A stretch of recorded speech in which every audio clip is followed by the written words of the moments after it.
So when I first started graduate school, I got really excited about the idea of collecting sort of all of the possible different social science indicators that have been collected into a single master data set. And I just sort of have that handy whenever I needed to run an analysis. And what I discovered is that there's a real challenge in trying to bring data sets together and get them to speak to each other. And data sets are oftentimes set up in ways that aren't how you would want. And so every data project involves a different puzzle of data wrangling. And I'd like to sort of highlight today the data set that I encountered when I was sort of undertaking this effort to build this master data set, the data set that broke me, where I sort of gave up and said, this is just too big of an effort to try to do. It's a wasted time. I'm actually not saving time in the long run. I'd be better off just sort of choosing the variables that I want to work with and wrangling those. And so I'd like to talk about 3 different ways that I've tackled this over the years and how, as my Excel skills have grown in sophistication, I found what I hope are better ways to be able to tackle this task. So I'll begin with what the data set is. This is the Freedom House data set. This is collected by Freedom House. They track countries. There's something like 200 countries here. And every year, they score countries in terms of their political rights, with 1 being good and 7 being not good. Civil liberties, same 1 to 7 scale, and then assign them a status as free, partly free, not free. Okay, so they've been doing this for close to 50 years. There's like 10,000 data points. But the way that Freedom House gives you that data when you just download their data from the website is arranged this way, where you get your 3 columns for a year, kind of stacked next to each other, and then you have your countries sort of arranged down here to 208. Great, except that most data sets that try to analyze time series data want that structured differently. They want Afghanistan 1972 to be a row, and they want Afghanistan 1973 to be a row, and so on and so forth. So we want a data set with 10,000 rows rather than 200 rows and 50 columns or 150 columns, I guess. And so we got to figure a way to move those 150 columns into 10,000 rows, and that's a puzzle. So when I first started thinking about this, I was like, well, there's only 50 years. I can do this manually. And so doing it manually meant adding a column for year, and then copying whatever year we had. And I'm going to copy special values because it's set up where it's spilling across 3 columns. And I don't want it to do that. I just want it did it anyway. Let me just type in 1972. Okay, now I've got the year typed in, easy enough. I can copy that down. So now we have 1972 times 200.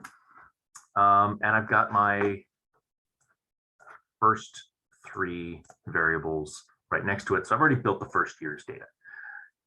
All right, well, now I have the puzzle of how do I build the next year's data? Well, I can copy my countries. I can paste them. I can take my years and type in 1973, or maybe I want to automate this. Maybe I want to make this faster with a formula. So I'm going to do whatever my Afghanistan case is up here, row 4. Go back down. And so right here, I'm going to type in the formula B4 plus 1. And so that'll reference whatever Afghanistan year is in row 4. And it'll add 1 to it, which is good. And then when I sort of copy that down, now we're referencing whatever is in B22, which should be Benin. Scroll up. And sure enough. And so when it gets to the end of that, it'll start referencing Afghanistan again, but Afghanistan in 1973. And so it'll keep updating my year. So maybe I've got a nice handy way to do that. And then I would just copy the 3 columns I want here. Scroll, scroll, scroll, and paste them there.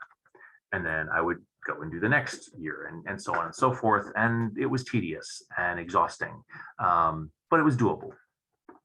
When I had to come back and do this task again later, I tried to do something slightly different. I tried, rather than using sort of manual copy and paste and do it 50 times, I tried to automate it with a macro. And macros are something that Excel has sort of on hand that you can use, that allows for you to automate repetitive tasks. And what that means is that you set a recorder and you record a set of tasks and you give it a name, and then you can call that set of tasks anytime you want, and it will perform it in the same way. And so it can be really handy, but you kind of have to think through exactly what's happening so that if you do it repetitively, it always works. And so I did some fiddling around, and I think I have a process that allows for me to automate that in a way that works. Okay. So I'm going to go from where I typically am with my home to this developer tab, which is where I can click record a macro. I'm going to give it a name, Freedom House macro, just so that I remember that that's what that is. I'm going to click OK. And now that little start recording button turned into a square, which is, I guess, is the universal sign for stop recording. So when I'm done with my recording process, I'll click that. So now I have to think through what I want to have. Well, I want to have all of my years in columns, or in rows. And I also want these three additional variables for my first year. And so I'm going to copy those, and I'm going to take them over here to this next worksheet, this data builder, and I'm going to paste them at the top, starting at A1. Okay, so I pasted those in. I'm going to come back to my Freedom House 2 sheet, and I'm going to pick up that year. And I'm going to copy that year, wrong year. I'm going to pick up this year, 1972.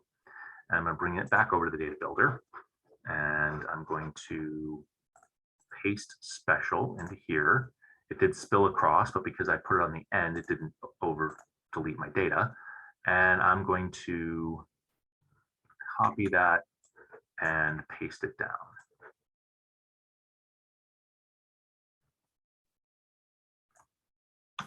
Okay, so now I've got my first year set up as it is. And if I stop recording now, what's going to happen is that when I try it again, it's just going to take the next year and paste it right over the top, because I told it to start doing the paste into cell A1. So I need to get this out of the way. And the way that I'm going to do that is I'm going to select the entire sheet. I believe this will work.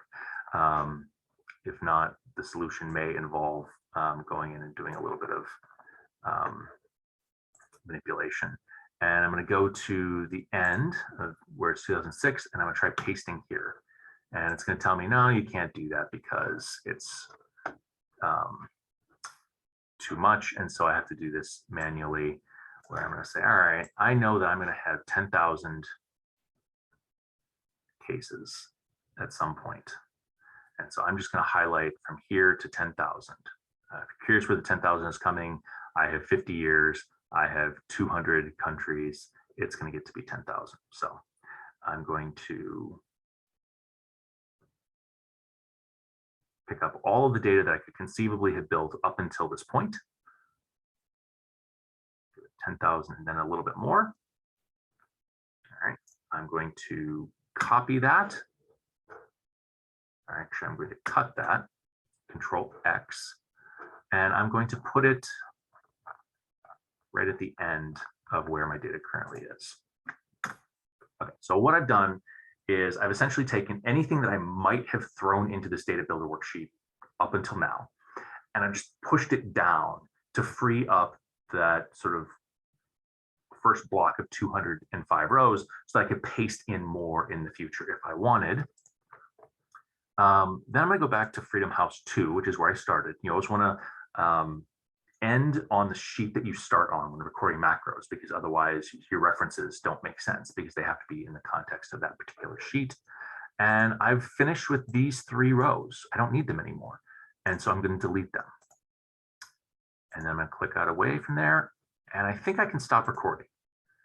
And so now what I've done is I've created a process that essentially picks up these first 3 rows along with the country, moves it over here, pastes it in place, adds the year, pushes all that down, and then returns to my original starting point and deletes away the data I've already used that I don't need anymore. And so in theory, I can go into macros here, and that Freedom House macro that I called before, if I click run on that, it should do that again for 1973.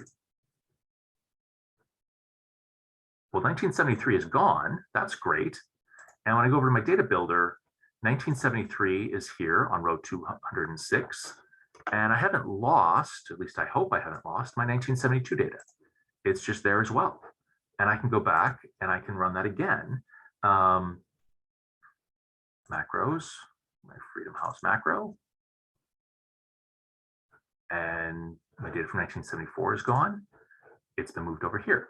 And so now what I have is I have this very quick way of automating what I was doing before, which is a lot of copying and pasting. You can even attach this to a button, so you can just click, click, click, click, click as much as you want. It's a little bit faster. And it involves some mental effort on the front end to try to figure out how I'm going to set that up so that it works, and some trial and error. But for complex tasks, for tedious complex tasks, macros are really handy. All right, now I'm going to show you the third strategy that I came up with. And this one hinges a heck of a lot more on formulas, but I think does some cool things. So I'm going to begin with setting up my data set the way that I needed to set up. And so I'm going to make note that Afghanistan is in A4, and I'm going to create a process that sort of automatically updates those country names by saying, I want to grab whatever is in A4. And now when I copy down, it should give me an updated list. So I can just continue dragging that down as far as I want it to go. Okay, the second thing I need is I need my year, but I'm going to hold off on that. Before I just sort of copied and grabbed it, I'm going to get the year a slightly different way. I'm going to get it this way. I'm going to insert a row, and in that row, I'm going to start with 1972, and I'm going to copy that over.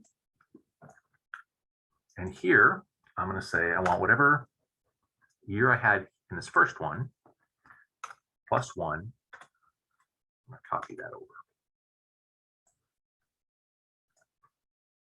1973. Okay, I do that 3 times, jump to the next one. And so actually, if I double click on here, you can see that this one is referencing this one is referencing this one, and they're just adding 1 as we go. So I can take that formula and I can extend it over to the end of my data set. Now I will note, if anybody is a Freedom House aficionado, that this doesn't work particularly well because Freedom House's year naming conventions change in 1989, and suddenly, like, you think that you're measuring year 92, but you're actually measuring year 91. It's messy. I will leave it to experts to tackle that. That's not a data wrangling problem. That's a, I don't even know what kind of problem that is. That's an annoyance, is what that is. But for the time being, we'll just sort of assume that every year sort of increments up, and there's no sort of messiness associated with that. Okay, so now I have year. Again, I'm going to hold off on that. I'll explain why later. I've got my political rights, my civil liberties, my status, and now I've got 2 additional columns here for row and column. And I'll try and explain what I'm going to do, and then I'll try and walk you through how it looks. So what I'm going to do is I'm going to create a table in Excel, or I'm going to define a table. The data already exists for that table. And I'm going to use the index function to say, I want to reference a particular cell and column in that table. And so I'm going to need to figure out how to like create a structure that grabs the exact same or the exact right cell that I want and puts it over in column B or C or D or E based on some predefined rules and formats. And so that didn't explain well. I'll just have to kind of talk it through, and hopefully it makes sense what we're talking about. So the row one is fairly simple. And so what I need to do is I need to reference that when I'm interested in Afghanistan, whenever I'm interested in Afghanistan, I'm really interested in row 5. So this is going to be messy now. It'll make sense later. So what I'm going to do is I'm going to start in my row and say, we're just going to start with 1. We're going to call that one 1. That's our first case in our data set. And we'll just have to keep mentally that case 1 corresponds to 5. I'm going to start here with a different formula. This is going to be an if formula. And so I'm going to say if this number is greater than 204, because I believe there's 205 cases in our data set, then if F5 is greater than 205 cases in our data set, so one underneath it, that'll hopefully make sense in a little bit. If you've had programming, this makes perfect sense. Then we're going to go to 1. But if it's not greater than that, we want whatever F5 is to be incremented up by 1. And so I'll finish that. And what that's going to do is it's going to create a counter.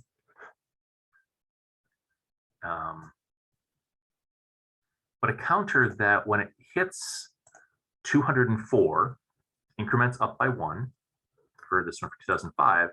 And then when it starts the next year, or the next case, which is, again, we're returning to Afghanistan, it's going to say, oh, okay, well, this one's 205. That's greater than 204.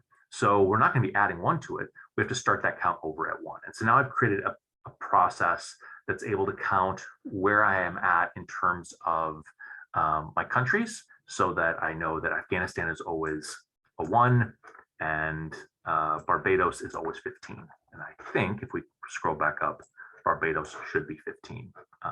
There's 15. There's Barbados. Okay, so now I've kind of kept track of where I'm at with rows. Columns is a little trickier. And for that, I'm going to have to create something new. I'm going to create a counter. What I want to know is how many groups of 3 I need to move over. And depending upon how many times I have gone through and sort of moved columns into rows, I'm going to be working with a different set of 3 columns. And so the way that I figured out how to do this is I'm going to count how many times I've seen Afghanistan in my rows thus far. And so I'm going to count if, and ask me for a range. It says, where are you looking to see if you've counted Afghanistan?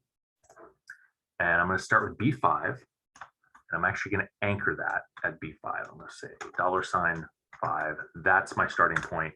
No matter what, that's always got to be in place. And my range now is going to go all the way, to B5. So basically, we're just looking at that cell.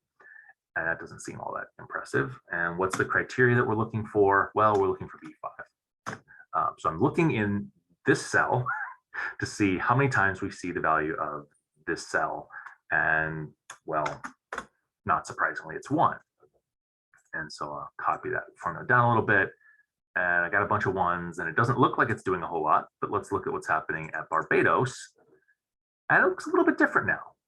Because I copied it down, it kept that B5 fixed, but it started expanding the area in which it's looking. So now we're looking from B5 all the way to B19. And it also changes what cell we're looking for. It's no longer looking for B5. It's no longer looking for the value of Afghanistan. It's looking for the value of Barbados. It's looking for what's in B19. And so if I continue with this,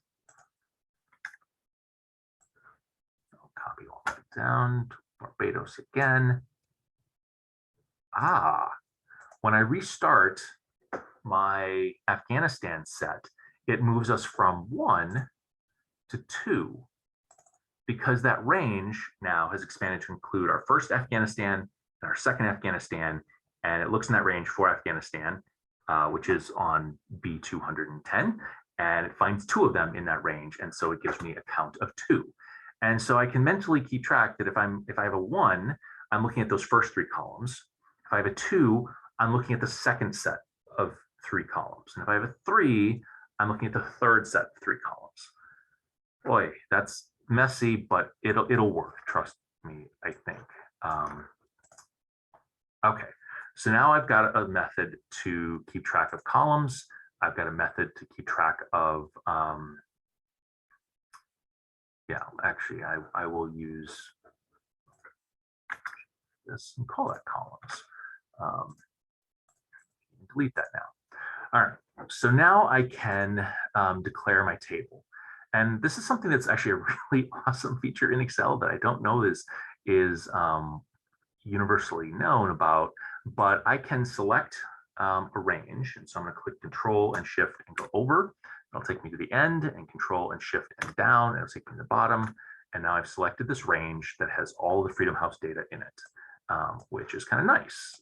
And I don't want to have to keep like remembering that it goes from H4 to whatever massive column number. And every time I want to reference this or reselect it. So I'm actually just going to go in up here where it's sort of has the value that you've started with. And I'm going to say, you know what, let's call that something else. Let's call that Freedom House Table. Click Enter. And now this is Freedom House Table. And I'll show you why that ends up being kind of interesting and kind of handy. You know what, I have to change it to something else because I already use Freedom House Table. Let's call it Freedom. There we go. Now it has a unique name. I demoed this for myself before I started the video because I figured I should make sure I could do all the different steps. Okay, so let's start with year. I think that one will be the most straightforward way to think about how this is working. So I'm going to use the index function. And the index function asks for an array. It says, okay, what's the table that you're looking at? And the table that I'm looking at is Freedom. And in fact, when I start typing it, Excel picks up. He's like, oh, you're referencing this table that you defined earlier. And in fact, I am. And so I'm going to finish that out. And as soon as I finish typing it, Excel's like, yep, that's the table. And it grabs it. And so I don't have to remember the cell start value and end value to define that range. I just have to remember that I called that range Freedom. And that's, I think, really handy when we're writing these kind of formulas. Also, I have to worry about fixing things because that table references that cell range, and that's a fixed cell range. Okay, so I've defined where I'm looking. The next thing that it's going to ask me is, what is the row that you're interested in? And in this case, I'm interested in row 1 of that table, that shaded blue stuff. So I'm going to click 1. And then it's going to ask me, what column are you interested in? Well, I guess for the first, I guess at first I'm interested in column H, which is the first column in there. And if I just type in 1, that'll work great. I'll get column 1, except that it doesn't work because if I copy that down, I'm not always going to be interested in column 1. When I get to the end of my country list and I start it again, I'm now interested not in column 1, but in column, I guess, 4, which would be K. So that's not going to work as something on its own. I need to adjust that column value a little bit. And so the formula that I've come up with to do that is 1 plus parentheses, parentheses, because I'm going to do a couple different processes. I'm going to do whatever is in A5, because again, that's sort of counting how many times we've moved through this process, minus 1. So we'll do 1 less of that, times 3. Okay, that's my new row value. And so what is that doing? It's saying we're going to start with 1. We're going to look at whatever's in column A, minus that by 1. So it's going to be 0 now. And multiply that 0 times 3, which is 0. So essentially, we're just going to be stuck with the one we started with. But the next time we cycle through it, it's going to be just 1 plus, okay, here's where you have a process. Look at your column counter, which is going to be 2 this time. Take away 1 from that, so it's going to be 1. Multiply it by 3, so it's going to be 3. Add it to the one that we started with, and we're at 4. And so now we're referencing that we're not interested in this column, we're interested in this column, and it'll just keep jumping us by 3 every time we restart that count over. Okay, so it's still referencing 1972, which is good. And when I copy this down and I get to my new set, it starts grabbing from 1973. So it's jumped over. Okay, so hopefully at this point, you're seeing kind of where we're going. I can create a new index for political rights. So index array, I'm looking for my freedom table. Grab it really quickly. Row number, well, we've defined that. It is in G5.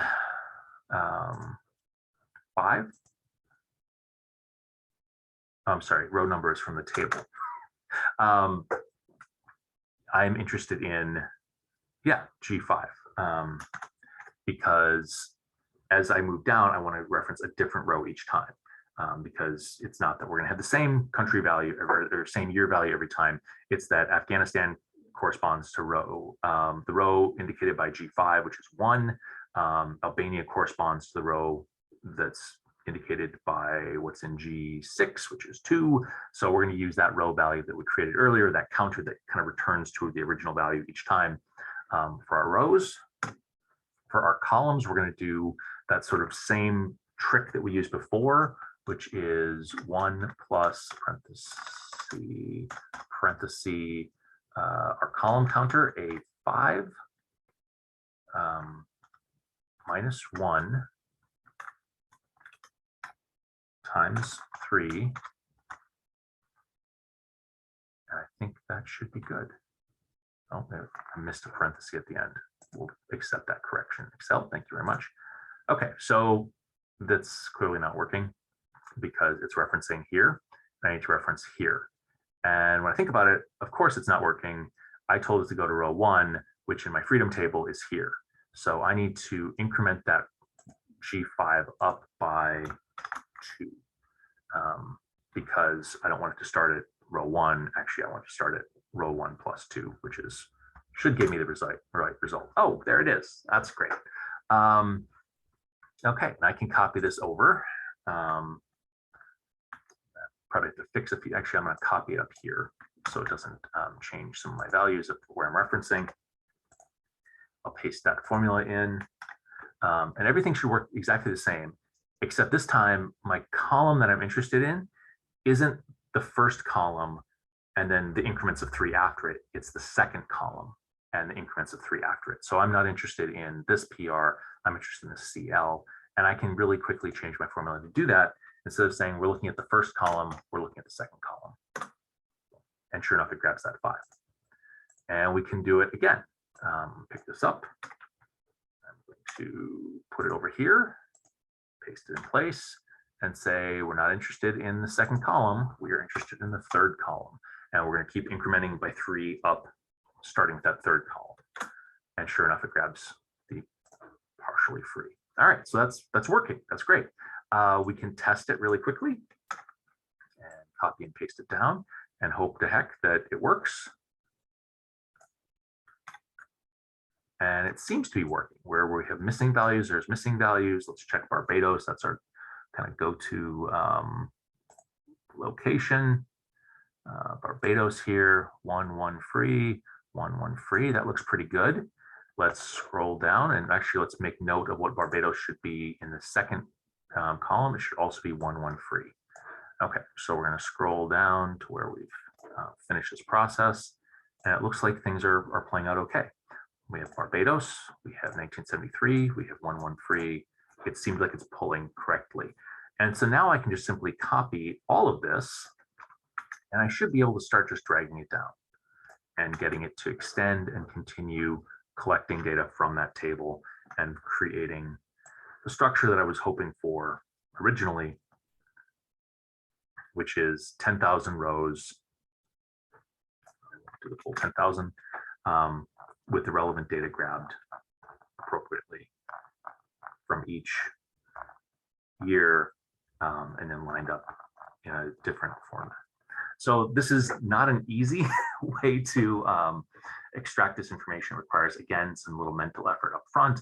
But I think the 3 strategies reflect the trade-off that often comes with data munching, is that you can manually grind through all of the different work. You can try to automate some of the tediousness, or you can try to use Excel's formulas to maneuver things around in a way that works and makes sense and gets things where they need to go. And depending upon which strategy you use, really ends up being a function of how big is the data set, how frequently are you going to have to do this thing again and again and again, like is new data coming in, uh, and just how much time do you have to do sort of tedious stuff versus the mental effort up front of setting up something like this so that it becomes just a matter of copy and paste or clicking a button. And again, every project is different, and it ends up becoming a puzzle of how do I set up my formulas, or how do I organize my data to work this way. And every project is different, but this was one that stumped me originally, and I've kept coming back to. And I think I found strategies for managing.